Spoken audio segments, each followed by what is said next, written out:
नमस्कार। आप सबका स्वागत है आपके अपने YouTube चैनल सच्चे अनुभव विद मनीष।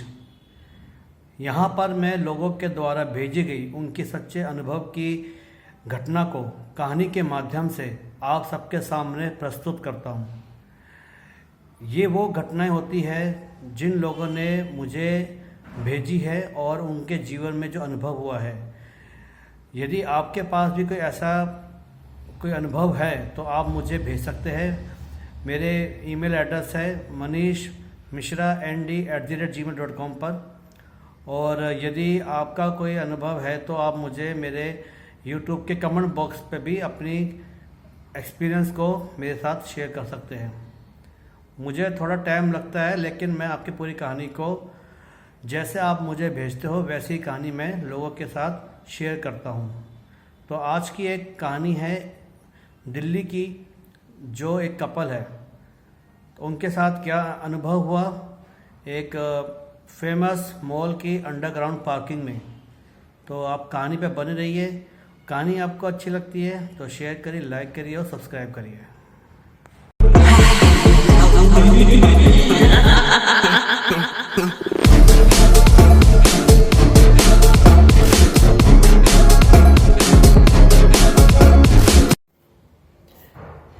नमस्कार।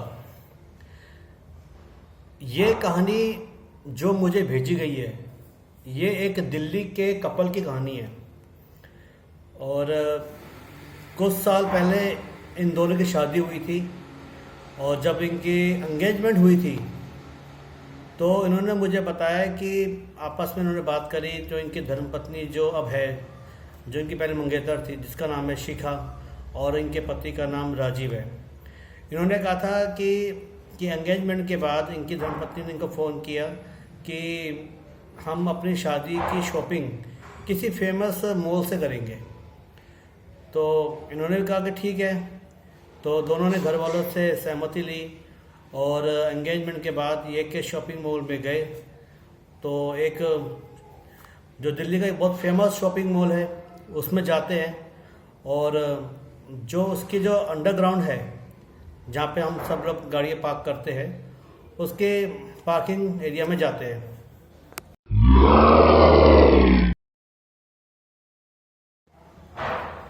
जब ये पार्किंग एरिया में जाते हैं तो देखते हैं कि पार्किंग एरिया पूरी तरह से भरा हुआ है। कोई भी जगह खाली नहीं है जहाँ पे गाड़ी को पार्क किया जा सके। तो ये बहुत परेशान हो जाते हैं और कहते हैं, आपस में बात करते हैं कि इतने दिनों के बाद एक मौका मिला, छुट्टी ली ऑफिस से कि चलो आज के दिन शॉपिंग करके जाएंगे। लेकिन यहाँ तो इतनी मतलब कि पार्किंग में इतनी भीड़ है, जगह ही नहीं है गाड़ी खड़ी करने की।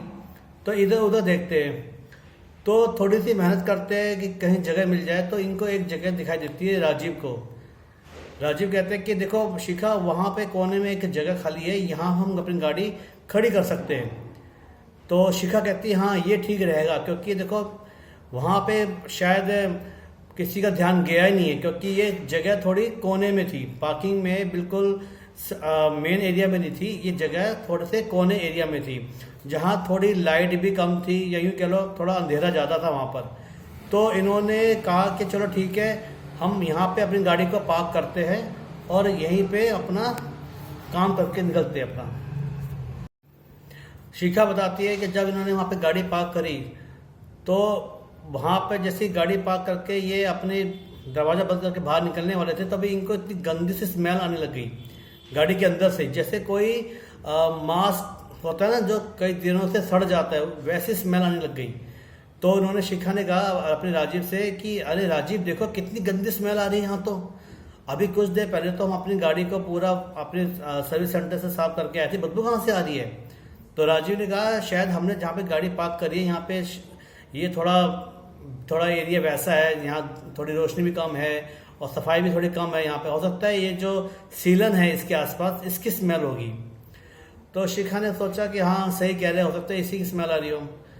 तो जैसे ही इन्होंने गाड़ी पार्क करी और गाड़ी में लॉक किया, बाहर निकले, तभी वहाँ पे जो गार्ड था उस पार्किंग एरिया का, वो भागा भागा इनके पास आया, बोला कि अरे मैडम यहाँ पे गाड़ी मत खड़ी करो, आप यहाँ से लेके जाओ, यहाँ गाड़ी खड़ी करना मना है। तो शिखा ने कहा कि क्या बात करो भैया, इतनी मुश्किल से मुझे जगह मिली है गाड़ी खड़ी करने की और आप कह रहे हो कि गाड़ी यहाँ पे मत खड़ी करो। आप देख रहे हो ना यहाँ पे जगह है गाड़ी खड़ी करने की, कोई स्पेस ही नहीं है। और हमें यहाँ पर कुछ बहुत इंपॉर्टेंट काम से हम शॉपिंग करने के लिए आए हैं, हमें 1 घंटा ही लगेगा, आपको क्या दिक्कत हो रही है? तो हमें यहाँ पे गाड़ी खड़ी करने दो। उस गार्ड के बार बार समझाने के बाद भी इन दोनों ने वो गाड़ी वहीं खड़ी करी और फिर अपना चलने लगे। तो शिखा कहती है कि जैसे मैं यहाँ से चली तो मुझे ऐसा लगा जैसे किसी ने मेरा हाथ पकड़ा हो। तो शिखा ने एकदम पीछे देखा तो कोई इनको नजर नहीं आया। और जब ये कहते शिखा, जब मैं चलने लगी तो ऐसा लगा जैसे कोई मेरे साथ मेरे कदम से कदम मिला के कोई चल रहा है। जैसे ये रुकती तो दूसरी जो आवाज आ रही थी चलने की वो भी रुक गई। और जब इन्होंने चलना शुरू किया तो दूसरे कदम की फिर आवाज इनको आनी शुरू हो गई। तो ये बहुत ज्यादा मतलब कि एक ऐसा लगा कि क्या हो रहा है ये। इन्होंने राजीव को बोला कि राजीव, तुम्हें कुछ अनुभव हो रहा है यहाँ पर? तो राजीव ने बोला क्या अनुभव हो रहा है? कहती नहीं, मुझे ऐसा लग रहा है जैसे कि जब मैं ऐसे चलती हूँ तो ऐसा लग रहा है कि कोई मेरे साथ चल रहा है साथ साथ और किसी ने मेरा हाथ को पकड़ा है। तो राजीव पहले हंसता है, कहते शिखा, शादी के कुछ दिन रह गए हमारे और इस शादी की जो कहते हैं ना घर में बहुत काम होते हैं, ये प्रेशर कह लो, इससे तुम ना शायद थक गई हो, इसलिए तुम ये बहकी बहकी बातें कर रही हो। ऐसा कुछ नहीं है, तुम आराम से नॉर्मल होकर चलो। तुम बेकार में ऐसी बेकार की बातें कर रहे हो कि कोई हाथ पकड़ रहा है या कोई कदम से कदम लगा चल रहा है।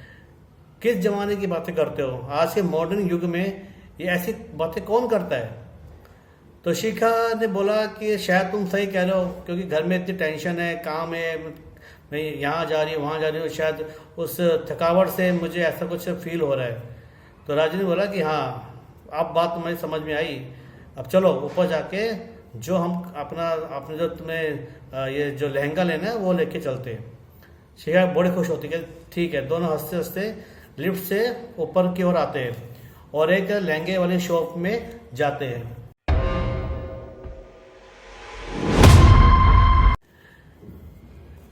एक लहंगे की शॉप में जब ये आते हैं तो बहुत अच्छा वहाँ पे माहौल है, सब लोग शॉपिंग कर रहे हैं। तो शिखा को एक अच्छा सा लहंगा पसंद आ जाता है। तो राजीव को पूछती है कि ये राजीव बताओ ये कैसा लग रहा है, ये ड्रेस अच्छी लगेगी? तो राजीव ने बोला हाँ ठीक है, ये तुम पे रंग अच्छा सूट करेगा क्योंकि तुम्हारा रंग भी काफ़ी फेयर है और ये जो लहंगे का कलर है तुम पे बहुत अच्छा जचेगा। तो वो कहती है ठीक है, मैं इसको ट्राई करके आती हूँ। तो वो उस लहंगे को लेकर ट्रायल रूम में जाती है और वहाँ पे पहनकर जब अपने आप को देखती है, ट्रायल रूम में देखा होगा एक शीशा होता है, वो शीशे में जब देखती है तो क्या देखती है कि एक छोटा सा बच्चा इसके साथ खड़ा है जो उसको देखे आ रहा है। और ये बच्चा लगभग मान के चलो होगा 7 से 8 साल का, जो एक लड़का है बच्चा, और उसके उस रूम में है। तो ये उसको देख के इतनी जोर से चीखती है कि एकदम उस जो शोरूम वाले लोग होते हैं वो एकदम भागे भागे आते हैं। सब वहाँ पे कारीगर होते हैं, जो शोरूम में काम करने वाले कर्मचारी होते हैं, और राजीव भी भागा भागा आते हैं। क्या हुआ? तो भागा भागे आके देखते हैं तो शिखा चिल्लाती है कि अरे यहाँ पर एक बच्चा है, इस रूम में एक बच्चा मेरे साथ बैठा हुआ।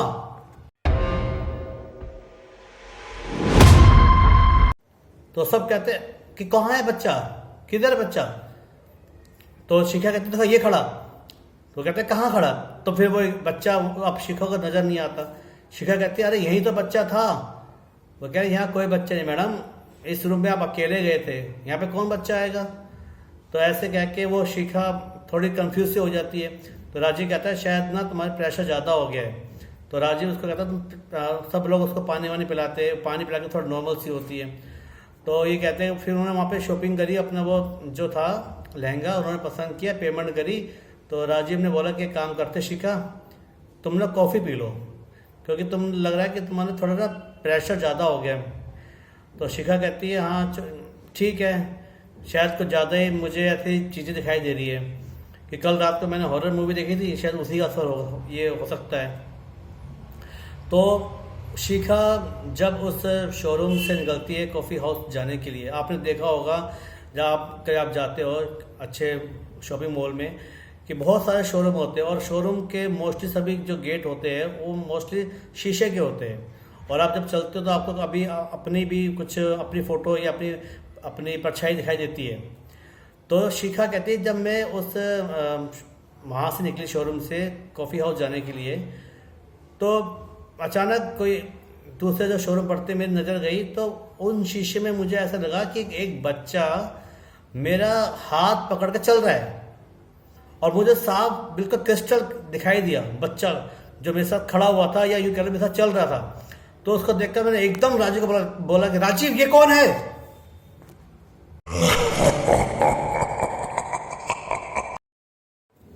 तो राजीव बोला क्या हुआ? तो राजीव ने पूछा शिखा से क्या हुआ, क्यों चिल्लाए तुम? कहते ये बच्चा मेरे साथ खड़ा है। तो राजीव बोला तुम फिर से शुरू हो गई शिखा, कोई बच्चा नहीं है। तो जब शिखा देखती है तो वो फिर बच्चा उस शीशे में उसको नजर नहीं आता। तो शिखा बहुत कंफ्यूज हो जाती है, ये क्या चीज़ है, पता नहीं क्या हो रहा है, मुझको समझ नहीं आ रहा। तो शिखा ने मुझे बताया कि मनीष जब मैं वहाँ से कॉफ़ी हाउस गई और कॉफ़ी हाउस जाकर जब मैंने वहाँ पे कॉफ़ी की चेयर पे बैठ के कॉफ़ी पीनी शुरू करी, कहती मुझे वही बच्चा क्लियर नज़र आया था, मुझे कॉफ़ी शॉप के काउंटर के पास वो लड़का खड़ा हुआ था, और वो लड़का मुझे ही देखे आ रहा था, ना कुछ हंस रहा था ना कुछ बोल रहा था, बस लगातार टकटकी लगाए मुझे देखे जा रहा था। और उसको देखकर मैं एकदम डर गई, और फिर मैंने एकदम राजू को बोला कि राजू देखो वो लड़का काउंटर के पास खड़ा है। तो लेकिन और जैसे ही राजू ने बोला कहाँ पर खड़ा है काउंटर के पास, तो इतने में वो लड़का वहाँ से गायब हो गया। और कहते जैसे ही मैंने अपना सर दाईं तरफ घुमाया वो बिल्कुल मेरे नज़दीक आके बैठा हुआ था। तो जिसको देख के मैं एकदम चिल्ला पड़ी, मेरी कॉफ़ी भी मेरे ऊपर गिर गई डर के मारे। तो सब आए कि क्या हो गया मैडम, ऐसे क्यों चिल्ला रहे हो आप वहाँ पर? तो राजू ने बोला कि ऐसा तुम्हें लगता है कि तुम्हें नींद की ज़रूरत है, तुम फालतू की बातें करे जा रही हो और सबके सामने मजाक बना रही हो कि भूत है, बच्चा दिखाई दे रहा है, क्या है ये, आज के युग में ऐसा कुछ होता नहीं है। तो ये बात राजीव ने उसको बोली। तो शिखा मन ही मन बोली कि आज क्या हो गया, ऐसा क्यों मुझे फील हो रहा है, और ये राजीव भी जो मुझ पर इतना भरोसा करता है क्यों नहीं मेरी बात को विश्वास कर रहा। तो ऐसा कहकर वो ये तो शिखा बोली कि एक काम करो, मुझे अब यहाँ से ले चलो, मुझे इस मॉल में नहीं रहना, मुझे कुछ अजीब सा फील हो रहा है यहाँ पर। तो कहते हैं कि ठीक है घर चलते हैं। अब ये उस कॉफ़ी शॉप से जब निकलती है तो अब शिखा को ऐसा लगता है जैसे किसी ने टाइटली इसका हाथ पकड़ लिया हो, और ये अपना हाथ छुड़ा नहीं पा रही, इसका ऐसा फील हुआ। और लेकिन इस बार उसको बच्चा नज़र नहीं आ रहा, लेकिन ऐसा लग रहा है कि किसी ने इसका हाथ पकड़ा हो और साथ में चलने की कोशिश कर रहा हो। तो शिखा ने एकदम झटके से अपना हाथ ऐसा झटका मारा, तो इसको वो पकड़ने की फीलिंग इसकी हट गई। जैसे इन्होंने मुझे मेल करके बताया कि एकदम झटका दिया तो इनके वो पकड़ने की फीलिंग थी हट गई। तो ये तेजी कदमों से अपने राजीव के साथ नीचे पार्किंग एरिया में आते हैं, फटाफट अपनी गाड़ी में बैठते हैं। तो जैसे ही गाड़ी में बैठते हैं तो शिखा कहती है कि मैंने साफ देखा मनीष पीछे की सीट पर वही बच्चा बैठा हुआ था और जोर जोर से हंस रहा था। तो मैं एकदम राजीव को बोली कि राजीव देखो पीछे वो लड़का बैठा है हमारी गाड़ी के पिछली वाली सीट पर। तो राजीव ने पीछे देखा तो राजीव बोला कौन है, कोई नजर नहीं आ रहा, तुम क्या शिखा बातें कर रही हो तुम। तो राजीव ने जब गाड़ी स्टार्ट करी तो गाड़ी स्टार्ट नहीं हो रही थी। राजीव ने बताया कि हमने कितनी बार गाड़ी में मतलब सेल्फ किया, गाड़ी स्टार्ट ही नहीं हो रही थी, जबकि गाड़ी बिल्कुल हमारी न्यू ब्रांड थी, स्टार्ट ही नहीं हो रही थी। और वो बच्चा जोर जोर से उसने हंसना शुरू कर दिया उस बच्चे ने। और शिखा खूब डरी आ रही कि ये क्या हो गया। तो फिर शिखा ने बताया कि उसने हनुमान चालीसा उसने पढ़ना शुरू करी, और कह रही जैसे उसने हनुमान चालीसा पढ़ना शुरू करी गाड़ी एकदम स्टार्ट हो गई, और वो बच्चा जो गाड़ी में जो उसको दिखाई दे रहा था वो एकदम गायब हो गया।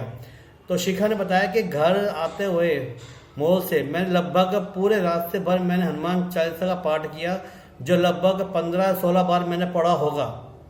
कहते उसके बाद फिर हम घर आए, और घर आने के बाद मैंने अपने पेरेंट्स को बताया कि मेरे साथ ऐसी घटना हुई है। तो पेरेंट्स ने बोला कि हाँ ऐसी घटनाएं हो सकती, क्योंकि कई आत्माएं ऐसी होती है जो हमेशा इधर से उधर भटकती रहती है और किसी का साथ चाहती है कि उसे कोई मिल जाए। और ये तुमने एक अच्छा काम किया जो तुमने हनुमान चालीसा पाठ किया। तो ये शिखा ने मुझे बताया कि मनीष उस दिन के बाद से मुझे कभी वो बच्चा नजर नहीं आया, लेकिन मैंने कसम खा ली कि उस शॉपिंग मॉल में मैं कभी नहीं जाऊंगी, स्पेशल जब शाम या रात हो रही हो, क्योंकि ये लोग गए थे शॉपिंग करने लगभग 8 बजे के आसपास। तो इन्होंने अपना मुझे जितनी कहानी उन्होंने मुझे भेजी है वो कहानी मैंने आपको बता दी है। अब ये वो बच्चा कौन था? वो प्रेत हो सकता है, छलावा हो सकता है, मसान हो सकता है, या कोई और। लेकिन जो भी था, जो शिखा ने हनुमान चालीसा का पाठ किया, हनुमान जी की कृपा से वो बच्चा दूर ही रहा, इनके पास नहीं आ पाया और ना इनके घर तक आया। वो वहीं का वहीं रह गया, उस पार्किंग एरिया में रह गया। और शिखा ने बताया कि आज भी उन्हें वो बातें याद करके डर सा लगता है। तो ये कहानी मुझे भेजिए। अब आप मुझे बताइए कि आपको कहानी कैसी लगी। अच्छी लगी तो इसको लाइक करिए, शेयर करिए और सब्सक्राइब करिए। जय श्री राम।